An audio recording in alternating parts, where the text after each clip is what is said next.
"The books?" He nodded. "Absolutely real. Have pages and everything. I thought they'd be nice, durable cardboard. Matter of fact, they're absolutely real. Pages and... Here, let me show you."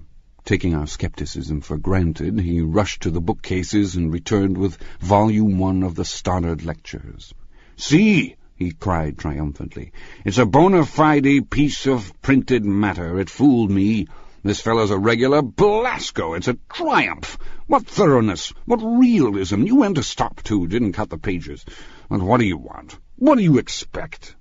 He snatched the book from me and replaced it hastily on its shelf, muttering that if one brick was removed, the whole library was liable to collapse.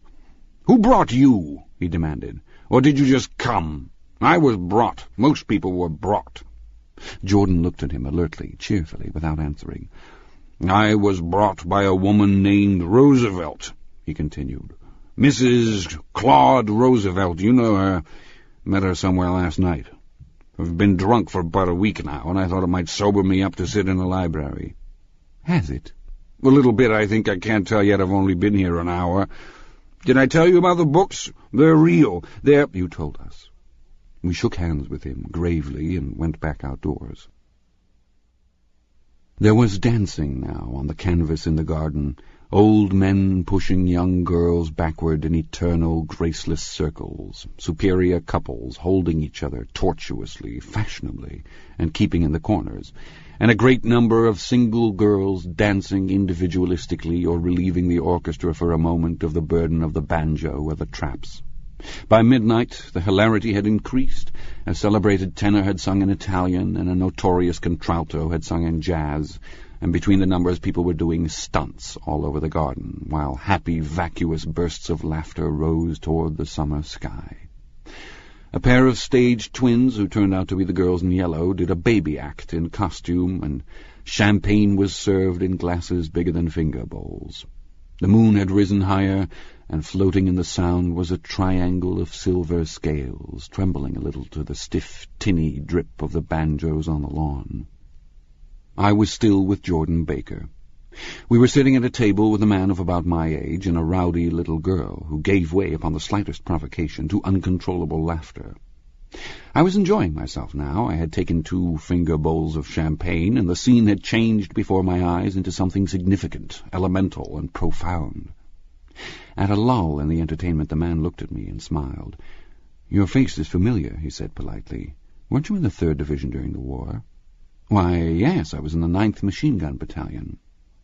"I was in the 7th Infantry until June 1918. I knew I'd seen you somewhere before." We talked for a moment about some wet, grey little villages in France. Evidently he lived in this vicinity, for he told me that he had just bought a hydroplane and was going to try it out in the morning. "Want to go with me, old sport? Just near the shore along the Sound." "What time?"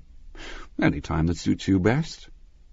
It was on the tip of my tongue to ask his name when Jordan looked around and smiled. "Having a gay time now?" she inquired. "Much better." I turned again to my new acquaintance. "This is an unusual party for me. I haven't even seen the host. I live over there." I waved my hand at the invisible hedge in the distance. "And this man Gatsby sent over his chauffeur with an invitation." For a moment he looked at me as if he failed to understand. "I'm Gatsby," he said suddenly. "What?" I exclaimed. "Oh, I beg your pardon. I thought you knew, old sport. I'm afraid I'm not a very good host."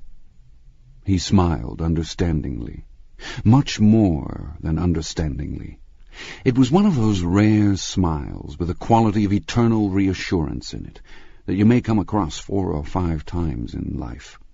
It faced, or seemed to face, the whole external world for an instant, and then concentrated on you with an irresistible prejudice in your favor. It understood you just as far as you wanted to be understood, believed in you as you would like to believe in yourself, and assured you that it had